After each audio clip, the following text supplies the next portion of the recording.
Thank you all.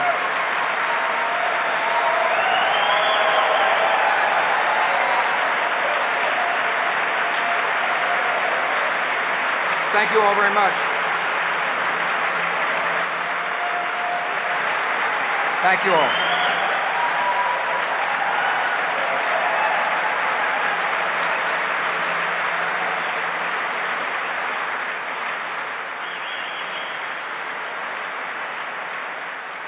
Thank you all very much.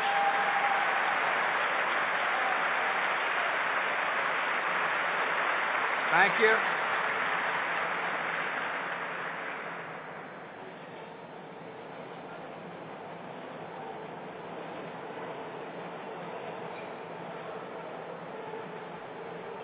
So much for the dress code.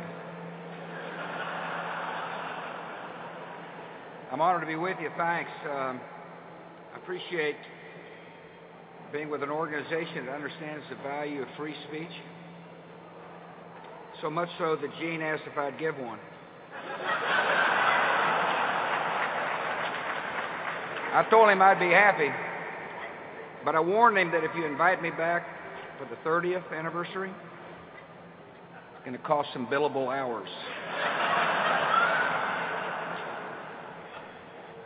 In just a quarter century, the Federalist Society has transformed itself from a student organization into a vital national institution. You've earned a reputation across the ideological spectrum for open debate and intellectual rigor. Members of the Federalist Society believe in a simple proposition. Our written Constitution means what it says.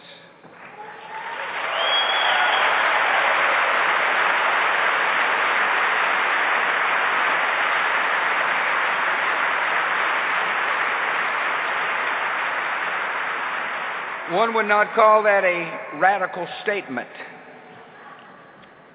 I certainly don't see how holding such a common-sense view could be considered controversial.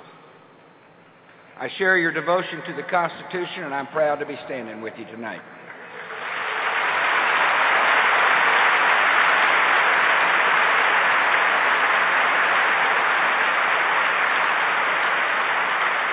I was also proud to stand yesterday at the Department of Justice with America's new Attorney General, Michael Mukasey.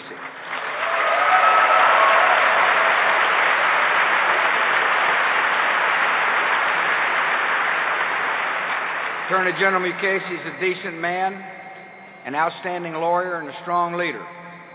And he needs a strong team to support him at the Department of Justice. So in consultation with the Attorney General, earlier today I announced the individuals I will nominate to serve in 5 senior positions. And I look forward to working with the United States Senate to fill these positions as quickly as possible.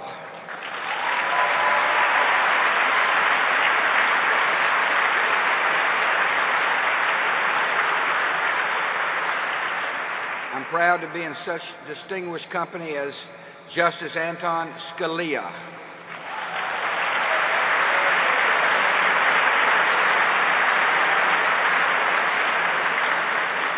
And, of course, Maureen. I'm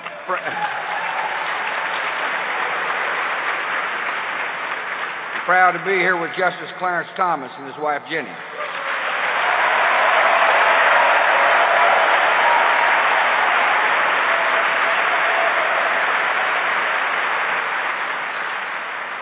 Justice Sam Alito and Martha.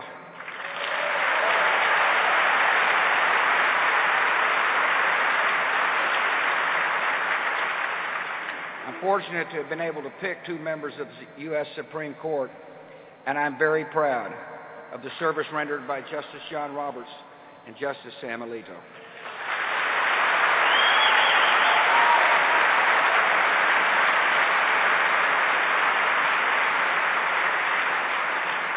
I appreciate the Secretary of Labor, Elaine Chao, joining us, and she kindly brought her husband, Senator Mitch McConnell.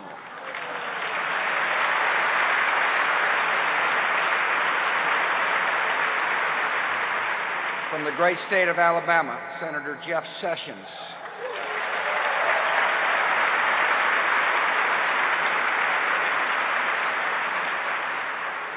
I Appreciate the attendance of former Attorney General Ed Meese.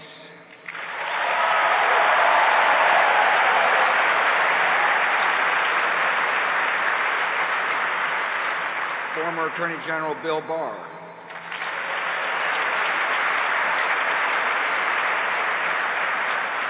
How about your Master of Ceremonies, my good friend Ted Olson?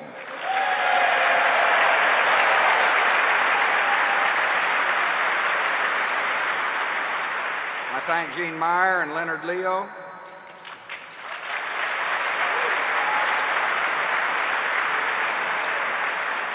When the founders drafted the Constitution, they had a clear understanding of tyranny. They also had a clear idea about how to prevent it from ever taking root in America.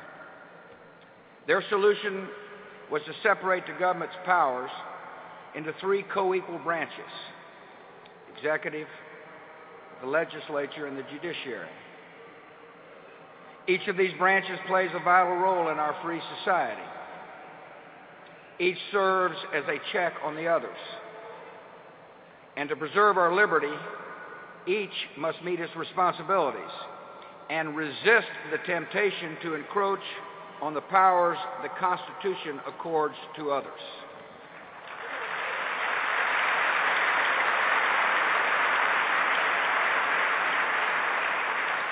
For the judiciary, resisting this temptation is particularly important because it's the only branch that is unelected and whose officers serve for life. Unfortunately, some judges give in to the temptation and make law instead of interpreting it. Such judicial lawlessness is a threat to our democracy, and it needs to stop.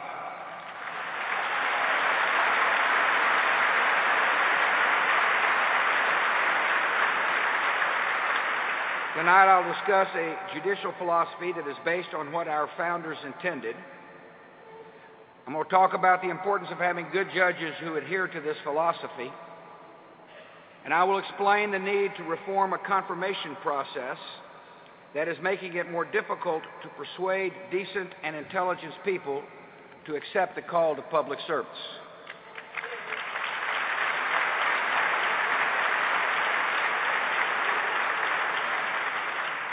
The President's oath of office commits him to do his best to preserve, protect, and defend the Constitution of the United States.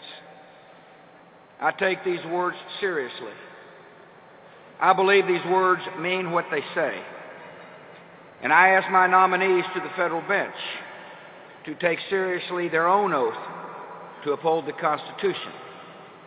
And that is because I strongly believe our freedom depends on the willingness of judges to be bound by the Constitution and the law.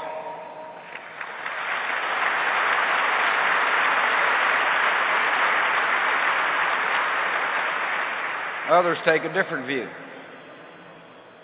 Advocates of a more active role for judges sometimes talk of a living Constitution. In practice, a living Constitution means whatever these activists want it to mean. They forgot that our Constitution lives because we respect it enough to adhere to its words.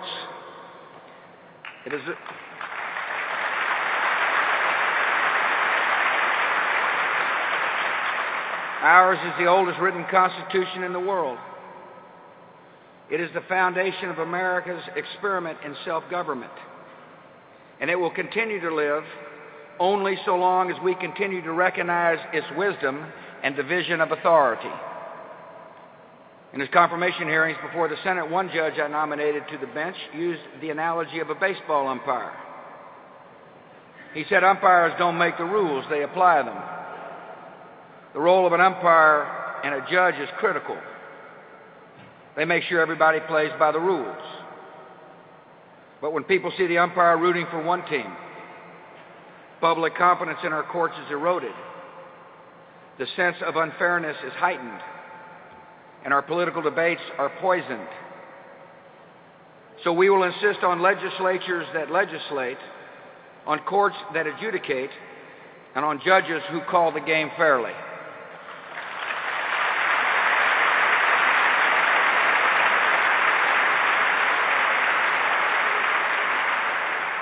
To be a good judge takes a special kind of person. A judge needs to be someone who has learned, someone who has common sense, and someone who has a healthy respect for precedent and the law. In addition, a judge must be independent enough to resist the temptations of politics or favorable treatment in the media.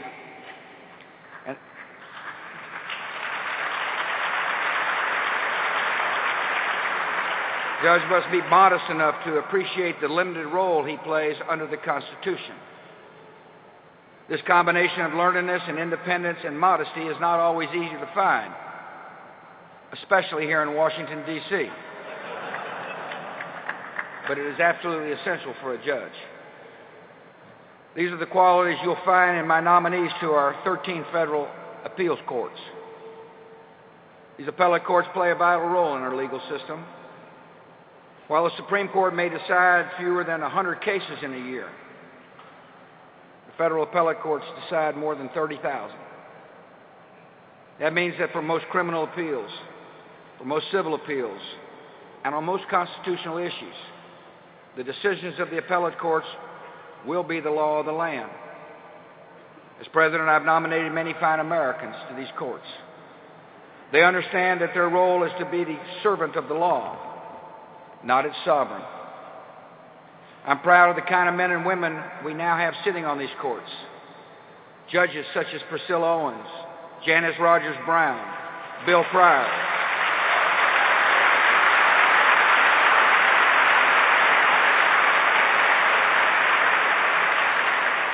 Judges like Brett Kavanaugh.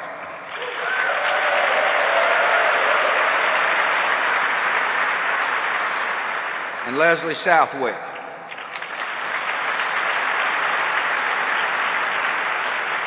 Today, I announce 7 more outstanding judicial nominees for the district and circuit courts.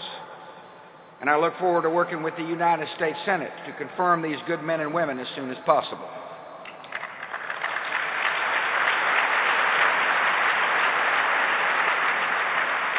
Unfortunately, the Senate has failed to act on many of my other nominees.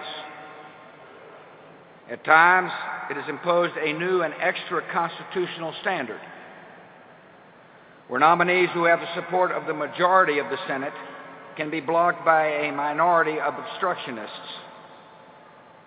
As a result, some judgeships go unfulfilled for years. This leads to what are called judicial emergencies, vacancies that cause justice to be degraded or delayed. When Americans go to court, they deserve swift and fair answers, and the United States Senate should not stand in their way.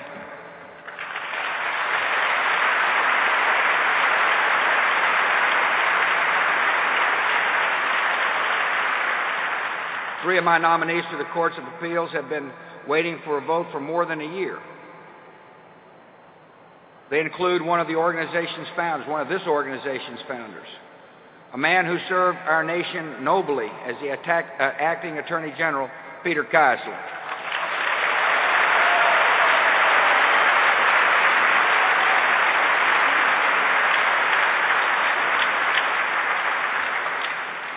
These delays are wrong. It is an abdication of the Senate's responsibilities under our Constitution. And I call on Senate leaders to give these nominees and all my nominees the up and down vote they deserve on the floor of the United States Senate.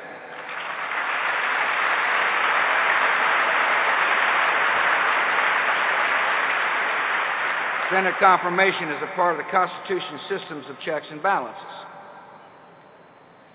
But it was never intended to be a license to ruin the good name that a nominee has worked a lifetime to build.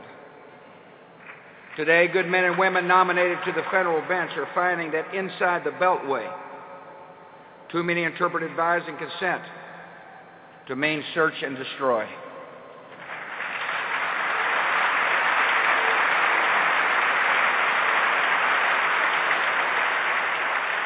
As a result, the Senate is no longer asking the right question, whether a nominee is someone who will uphold our Constitution and laws. Instead, nominees are asked to guarantee specific outcomes of cases that might come before the court. If they refuse, as they should, they often find their nomination ends up in limbo instead of on the Senate floor. This is a terrible way to treat people who have agreed to serve their nation. It's a sad commentary on the United States Senate. And every time it happens, we lose something as a constitutional democracy. The Constitution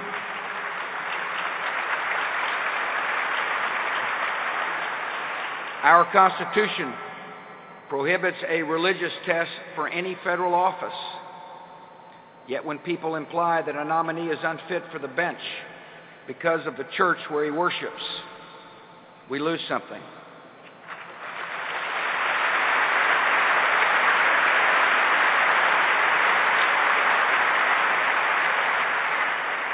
When a bar association issues what it claims are objective ratings about a nominee's professional qualifications, yet suddenly and without explanation lowers the rating of a nominee on the eve of his confirmation hearing, we lose something.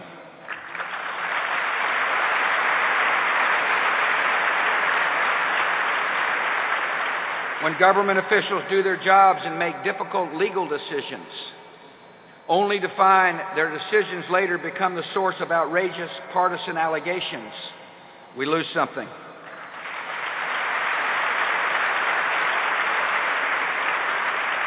And when the wife of a distinguished jurist proudly attends his hearing and is brought to tears by ugly and unfounded insinuations that her husband is secretly a bigot, we lose something.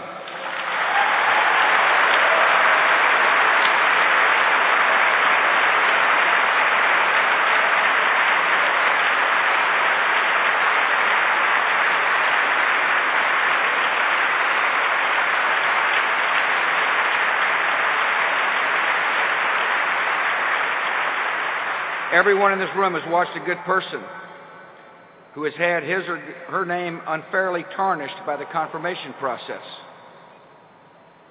What you do not see are the good men and women who never make it to the confirmation process.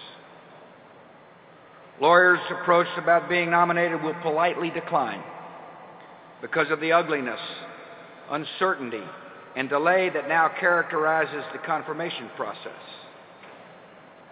Some cannot risk putting their law practices, their livelihoods, on hold for long months or years while the Senate delays action on their nominations. Some worry about the impact a nomination might have on their children, who would hear dad or mom's name unfairly dragged through the mud. So they decide to remove themselves from consideration. When people like this decline to be nominated, they miss out on a great calling. But America is deprived of something far more important: the service of fair and impartial judges.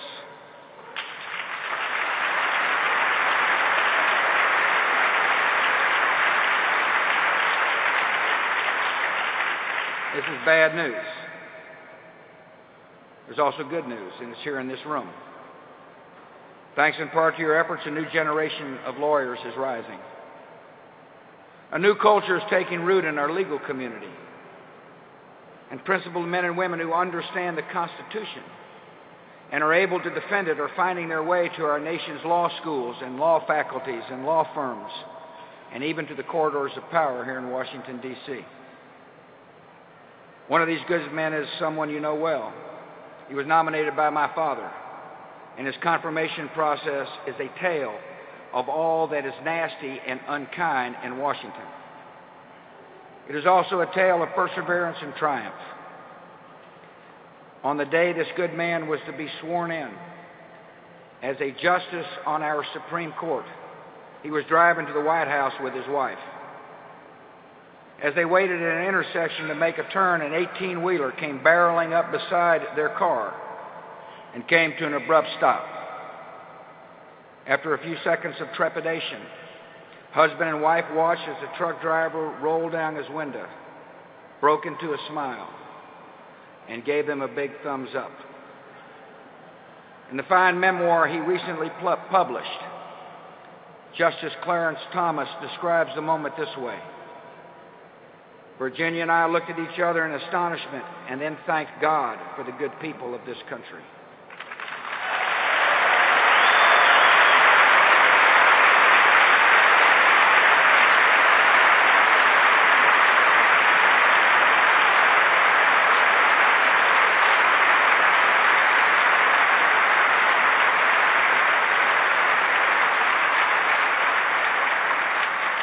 My appeal to you is this: have faith in the good people of this country. Be true to the principles that brought you here tonight. And never lose that sense of wonder you felt when you first beheld the truths and wisdom of our founding documents. Thanks for having me. May God bless you.